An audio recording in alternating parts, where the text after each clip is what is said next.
দাওয়াত, তালিম, তাবলীগ, জিহাদ ও তাজকিয়ার উপরে উঠাও না, কিছুই লাগবে না, শুধু পোস্টার লাগায় দিবেন তো ইসলাম কায়েম হয়ে যাবে।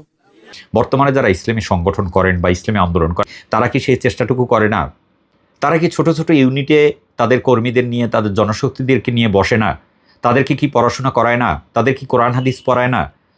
সেখানে কি বলে না যে তুমি এরকম পরিশুদ্ধ হও, তোমার লেনদেন পরিষ্কার করো, তোমার মধ্যে যে ত্রুটিগুলো আছে সেগুলো সংশোধন করো, তোমার আমলের পরিবর্তন করো?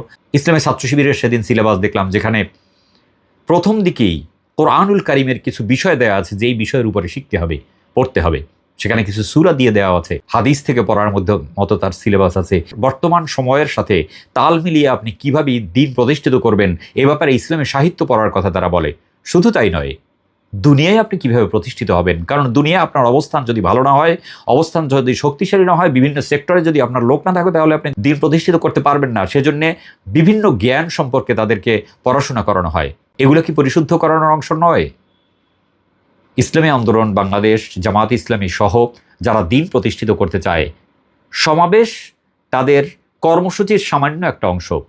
তাছাড়াও তাদের ইন্টারনাল বহু প্রোগ্রাম আছে যেগুলো আমরা জানি, আপনারাও জানেন। তারপরেও কেন এরকম বিদ্বেষমূলক কথা বলে মসজিদে বসে সাধারণ মানুষের সামনে কেন মানুষকে এরকম বিভ্রান্ত করার চেষ্টা করছেন? কারা এতে উপকৃত হয়? এই বিষয়গুলো চিন্তা করা খুব বেশি জরুরি।